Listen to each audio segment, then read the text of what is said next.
السلام علیکم ناظرین، کیا حال چال ہے؟ طبیعت ٹھیک ٹھاک؟ امید کرتا ہوں کہ آپ خیریت سے ہوں گے اور خوشباش ہوں گے۔ ناظرین، آپ کو خبر دیتا چلوں، خبر یہ ہے کہ امریکی دباؤ پر بھارت نے گھٹنے ٹیک دیے۔ بھارت نے روس سے تیل کی خریداری 50% کم کر دی ہے، پورے 50%۔ تفصیلات کی جانب بڑھتے ہیں۔ امریکی دباؤ اور بھاری ٹیرف کے بعد بھارت نے روس سے تیل کی درآمدات میں نمایاں کمی کر دی۔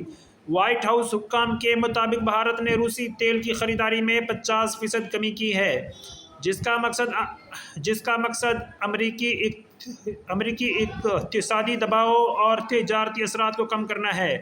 امریکہ اور بھارت کے درمیان تجارتی مذاکرات تعمیری اور مفید رہے۔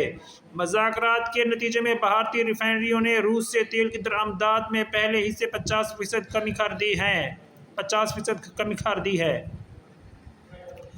بھارت مستقبل میں مکمل طور پر روس سے تیل کی خریداری روکے گا یا نہیں، اس حوالے سے امریکی حکام نے مزید تفصیلات سے آگاہ نہیں کیا۔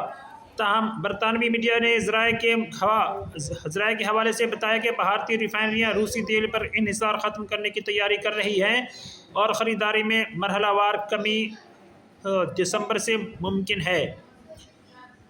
گزشتہ روز امریکی صدر نے اوول آفس میں میڈیا سے گفتگو کرتے ہوئے کہا تھا کہ بھارتی وزیر اعظم نریندر مودی نے انہیں روس سے تیل نہ خریدنے کی یقین دہانی کرائی ہے۔ صدر ٹرمپ نے کہا کہ وہ بھارت کی جانب سے روسی تیل کی خریداری پر خوش نہیں تھے، مگر اب یہ معاملہ طے ہو گیا ہے۔ امریکی صدر نے کہا کہ بھارت فوری طور پر روس سے تیل کی خریداری نہیں روک سکتا، لیکن جلد ہی روک دے گا۔ ناظرین، یہ ہے آج کی بڑی اپڈیٹ۔ میری مزید ویڈیوز اور اپڈیٹس دیکھنے کے لیے میرا چینل لائک، شیئر، سبسکرائب ضرور کریں۔ مجھے دعا میں یاد رکھیں۔ اللہ حافظ۔